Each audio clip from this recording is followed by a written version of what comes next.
I'm Dwayne Brown. Tonight on KPBS Evening Edition, remembering a deadly officer-involved shooting in Ferguson, Missouri. This isn't just about Ferguson. These are regional and national problems that we've had throughout the history of our country.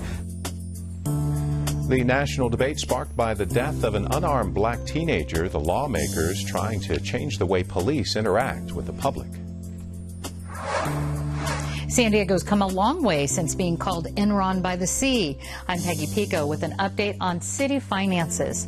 Plus, San Diego's first black city councilman, Leon Williams, reveals what it was really like to be a political pioneer and how things have changed since he first took office in 1969. You are powerful. One person is powerful. We did this record. You go do something.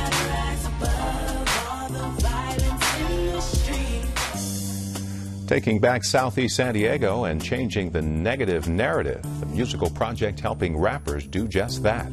KPBS Evening Edition starts right now.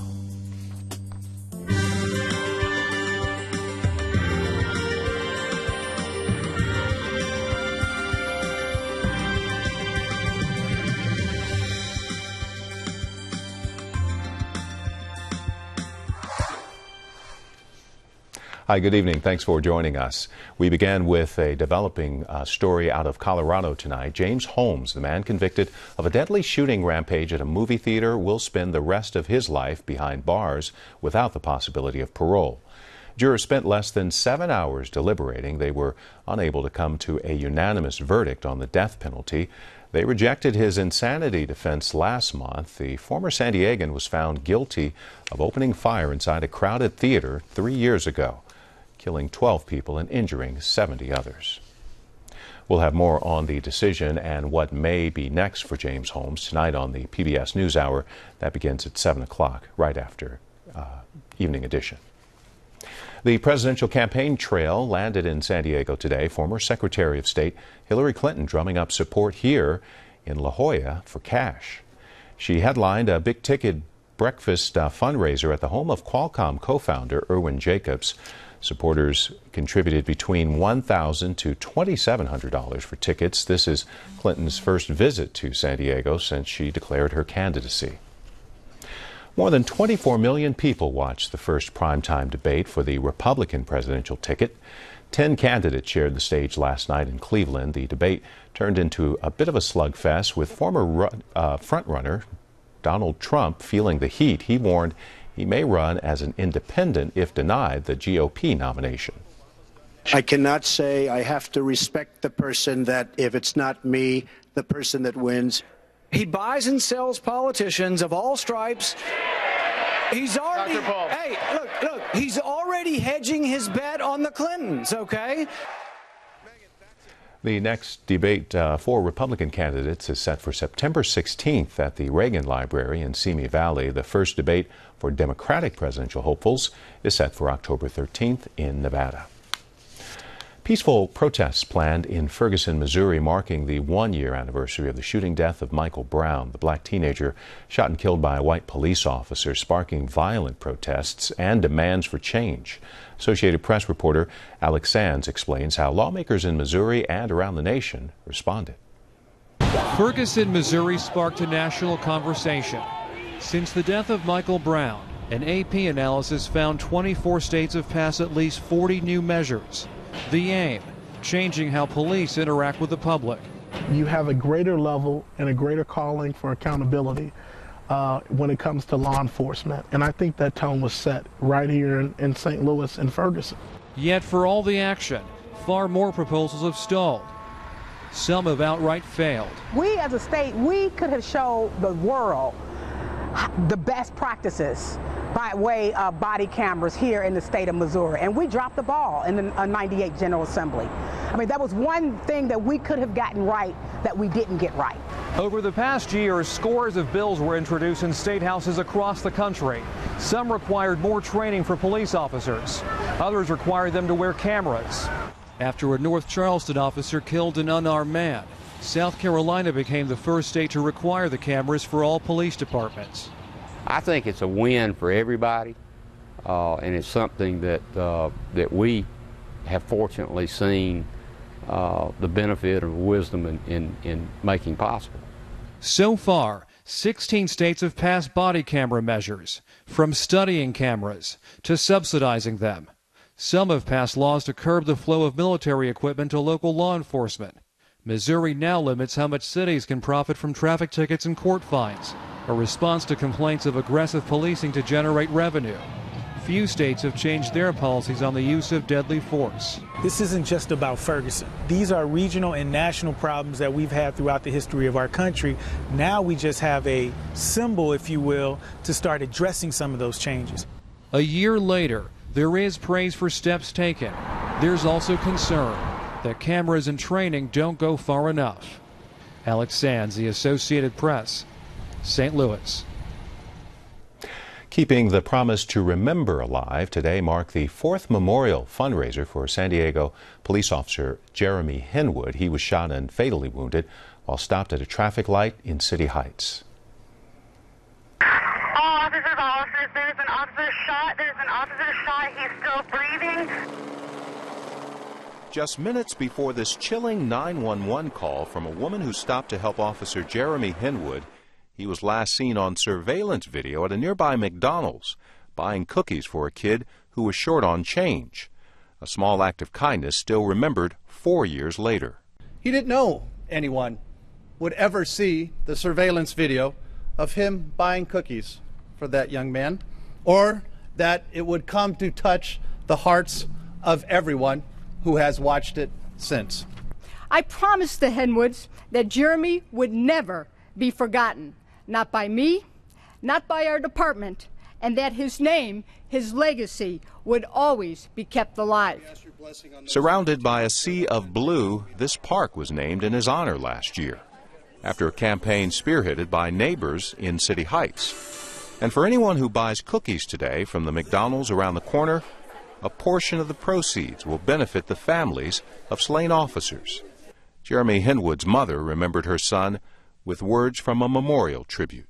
Down these mean streets a man must go, who is not himself mean, who is neither tarnished nor afraid. He is the hero. He is everything. Henwood was also a Marine Corps veteran who served 2 tours in Afghanistan. President Obama blames wildfires on climate change. The president says the country should be thinking about firefighters battling some really tough fires in western states. We've seen a consistent escalation of the severity and the length of wildfire season. And a lot of that is attributable to the fact that climate change is going to be raising temperatures. Fire crews are still trying to contain 19 wildfires across the state, including the Rocky Fire north of San Francisco. Earlier this week, the White House raised the national preparedness level, providing more federal assistance. The government is also asking a federal judge to reconsider a ruling to release children and their mothers from immigrant family detention centers. Last month, the judge said the government was violating a ban on holding migrant children. Justice Department says they are making changes at detention centers to comply with the law.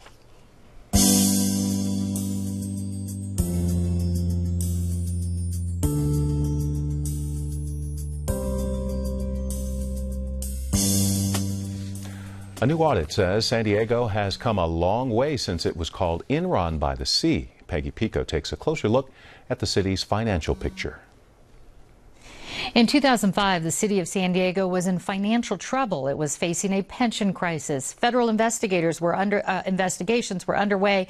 Wall Street suspended the city's credit rating, and there was talk of bankruptcy. Today, it's a much different story. Joining me is San Diego Councilman Todd Gloria, chair of the city's council's budget committee. And Todd, the city auditor looked at San Diego's financial health and compared it to similar cities of the same size. Specifically, what did the audit show? Well, the audit showed that when you measure us up against 10 different sort of metrics, that we are doing very well. And not only have we done better over the last 10 years in terms of instituting reforms and getting our financial house in order, but that compared to other big cities or similarly sized cities across the country, we're actually doing better than them. And I think that's a good news story that we definitely want to share with your viewers, and definitely also helps to sort of set the conversation we need to have as a community when we're not talking about being in financial crisis, but how do we sustain and preserve this financial discipline that we've created over the last decade. What do you think led to this turnaround? Well, we hit rock bottom. As you mentioned, a pension crisis, our finances were suspended by Wall Street. We had a host of really horrible things that happened to us, and I think the city council, our city employees, and others really came together to turn that around. And now we've done that as independently verified by our auditor, and that's something that should be lauded. I really want to thank our city employees for sacrificing with us. I want to thank the public for being patient as we sort of righted this ship. When I got elected to office in 2008, we cut $200 million out of the budget at that point in time. We now are dealing with surpluses, and that gives you a sense of just how far we've come as a city. The city still, as well as we're doing, still faces some challenges. Yes. Earlier this week, Councilwoman Marty Emerald told us about the need to build more fire stations, and as you know, there's still an infrastructure backlog. So tell us about those issues. Well, that's what this report actually shows, is that if there's an area that needs improvement, it is our infrastructure. And I would say that 10 years ago, yes, the city's finances were the biggest and most pressing problem. Today, it's our infrastructure. Your viewers see this all the time: the broken streets, busted sidewalks, broken water pipes. We've got to do something about that. That metric actually shows up in this report, and really, I think, is a story that needs to be tackled by the current council and by future councils. We solved the city's financial problems over the last decade. It's going to take at least that long to fix our neighborhoods. And so, speaking of infrastructure, then, what can you tell us about how it's being addressed, specifically to people who say, listen, I've been waiting for this street to be fixed and it's not being fixed. How come? Well, some of it's resource related, and I think that the mayor's call for 1,000 miles of roads over the next 5 years it sounds good, but the reality is that's basically status quo. And then on an individual level, you'll see communities that say this street needs to be repaved. But one of the policies that led to this better financial outlook for us is that we're not paving up streets just to tear them up right away. We have a better accounting of when we're going to improve a street, and if we know that it's on the schedule in 5 years or less, we're not going to repair that street. We're going to leave it be so that we don't tear it up twice. So 5 years or less to fix something else and not having to repeat it. Right. If we're going to dig up your water sewer pipes and we know that, why pave the street and waste your money? Let's use our money smarter. And again, I think that's what leads to the auditor saying, God, the financial practices of the city are much better than they were. Is there still the sales tax increase on the table? Not from the city. I think that certainly at the state level there's a discussion of that, maybe even at the county level when you look at Sandag trying to provide for our transportation network, but the city's not proposing any tax increases. Now, so the economy is rebounding and doing well. Is the city in a good position to respond to another downturn? Well, that's my concern. I'm on the back end of my time. I have a little more than a year left on the city council, and I think that as we make decisions going forward, it is so critical that we maintain the good fiscal practices that got us to this glowing report. And of course, that can be blown away by either poor decisions, giveaways to companies or special interests, or through a financial downturn. And while we're doing pretty good right now, the economy is certainly in a better place than it was in 2008. That doesn't last forever. And so I'd hope that my colleagues and future council members will keep that in mind. Do we have any safeguards right now that you can think of? Well, we do. One of the things that doesn't come clear in the report is our reserves. We didn't have much of any reserves just a few years ago. Now our reserve targets not only were met, but we raised them further, and we've met that as well. And so we're doing really good on keeping that cash in-house. The reason why that's helpful is that lets us borrow at a lower amount, which again is another way that we save taxpayers money. So the financial practices that we're doing are good, the reserves are healthy, and that will steel us against certain cost overruns, unexpected events, but not against a recession of the caliber that we just saw. All right, San Diego City Councilman Todd Gloria, thanks so much for the update. Thank you, Peggy. Southern California Edison is in very hot water over rules violations. Exactly how much did Edison's secret negotiations cost ratepayers? And the head of the North County Transit District faces age and gender discrimination lawsuits. Join us for the roundtable tonight at 8:30 here on KPBS. Leon Williams was the first black city councilman and county supervisor in San Diego. He joins Peggy Pico for a conversation about how things have changed since he first took office back in 1969. A lot has changed in the 4.5 decades since political pioneer Leon Williams made history in San Diego. For the first time in its 200 years, San Diego has a black city councilman.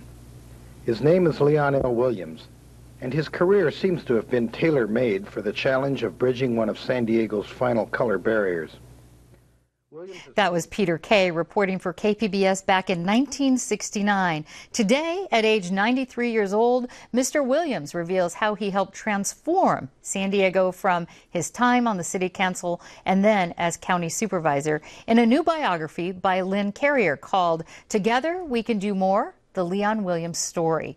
Mr. Leon Williams, welcome to Evening Edition. Thank you. It's my pleasure. Now, you made history, as we talked about, by becoming the first black councilman in San Diego. What were racial tensions like in San Diego back then? Well, they were pretty high. It was quite segregated, and there were a number of restaurants and other places of business that African Americans were not, and Hispanics too, were not able to utilize. And the government was not very responsive. The city government was not very responsive to African Americans, and African Americans didn't expect the government to do much for them. And it was a very divided, and from my point of view, unhappy, unwholesome situation. In light of that, were you surprised when you actually were elected to city council? Well, I was somewhat, yes, but I expected it because by that time, by the time I was really selected, Martin King and the things were going on in the South that were very intense, and people were beginning, I think, to see that there needed to be change. There needed to be some change. So it was more hopeful then than it had been before that time. Now, you represented District 4. What areas did that include back then, and what were those communities like? Well, at that time, District 4, when I came on, was downtown San Diego and southeast San Diego, and the San Isidro area had been annexed to the city. And that was part of the District 4 because the districts were created on the basis of registered voters, not population. And, of course, African Americans and Hispanics were in large numbers in that district, and they vote less. So I had a big population and a big geographic area. A lot to cover.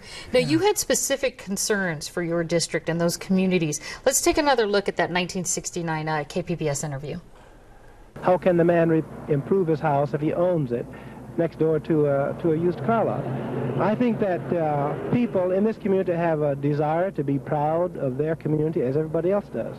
But how can you be proud with this kind of thing? How can a single individual do anything to engender this pride in himself or in his neighbors when he can't do anything about things like this? So you're talking about being proud in neighborhoods that need some help. How do you think things have changed in those communities?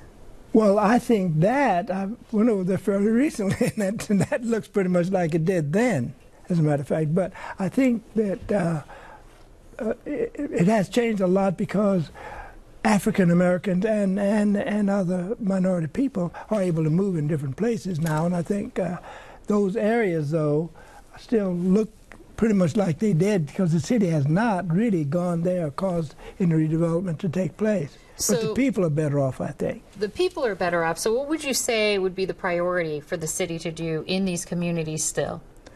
I think there should be some physical improvement. I think that can be done by zoning. The zoning variances, I think, created a lot of this problem because when people moved out, they would give them a variance to put a car repair facility right next to somebody's house, and that would diminish the value of the whole community. So it could still be addressed by maybe with some by land zoning. Land use decisions, I think. So we have to end on this.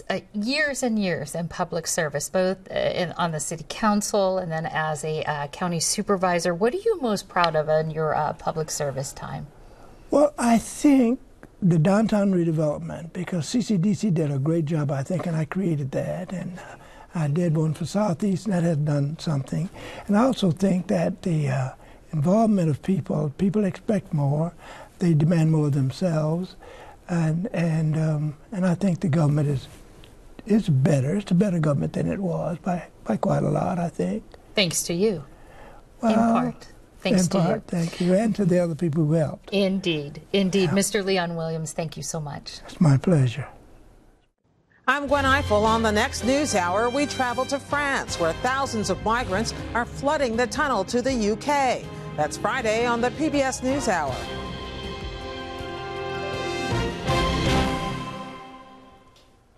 A message of hope in Southeast San Diego. Rappers and hip-hop artists respond to police violence and try to inspire their community with a new album. KPBS reporters Angela Carone and Katie Shulov asks the artists to tell us in their own words what it means to reclaim the community through music. We're reclaiming the community.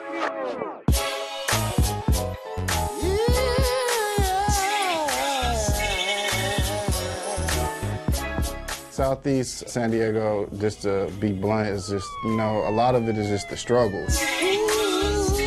Many people in Southeast San Diego, as opposed to other neighborhoods, have been born and raised there. Ever since the beginning, the situation has bothered me. Black on black crime and colored faces and poverty. Southeast is like your neighborhood if Miles Davis lived there. Let me tell you something. Just gotta take my life serious, 'cause these Southeast streets is delirious.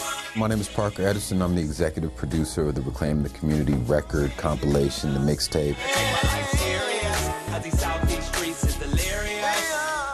I wanted it to be a platform and a vehicle that people could use to start a conversation. Allow me just this moment of your precious day to say it's time to reclaim our streets, break the chains and bang for peace. There are people who have what we call game or knowledge. There's people who have good game out there, and there are people who need that game. And I think it's dope that this record could put those people who have the knowledge in a position that they can share it with the people who are looking for it.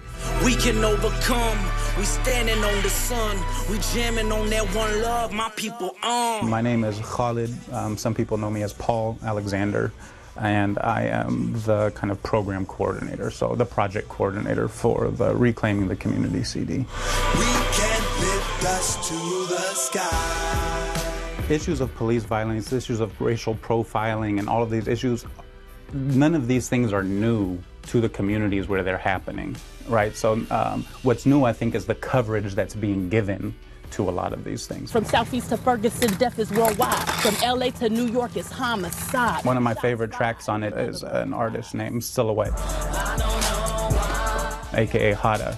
And she's one of the original rappers in San Diego, and she has family ties to both Bloods and Crips. She's grown up in Southeast San Diego and has really one of the most powerful voices. Let's face it, we got way bigger problems than the racists. We got way bigger problems than the po-po. My people got their own damn race in a chokehold. And she does a really good job at kind of making that connection to how the glamorized aspects of street life in Hollywood really have a very personal effect in the daily lives of community members. His name wasn't Trayvon or Mike Brown, and he didn't die last month, he died right now. We're reclaiming these streets. My name is Big June. I'm from Southeast San Diego. We the people should be treated as equal, but the police can't stand us, out of the reprimand us. Follow Me, that was a song that I did, and years ago I did a song that was more so gang related. The person that I used to be was drugs, and I had people following me doing that, which was not a good thing. And do that until ain't no homies left, if that's how they want it. Now I'm looking back at it like I was part of something that kind of messed up the whole city as a whole, so that's why I'm so wanting to bring it back to a good thing. And so Follow Me is, I can be proud to say that I'm telling people to follow me now, that I'm making good moves, I'm being a productive citizen. Even though I was an ex-gang member, doesn't mean I'm not a human being. And if I just change one person's mind about something, then I've done my job. We're reclaiming these streets. Follow Me is that song, telling people to do right now. Let me holler at you before you make the wrong shot. Please stay in your lane. My name is Luce Lyric. I'm a producer, engineer, and artist. I recorded a couple songs on the project, but I also have a verse on there with Liquid Loco. I Another shootout on the boulevard. Somebody's son shot, now they left with scars. That's how I go in the southeast. A lot of stuff that happened to my life, for example, I was homeless, you know, I was on drugs in the streets, all that. And then I changed my life and I'm a business owner and I make, you know, certain figures now. I love this California living. Sunshine, palm trees, and exotic women. Anybody could do it. It's not really so much only taking control of your life. It's just, you know, sometimes you need motivation.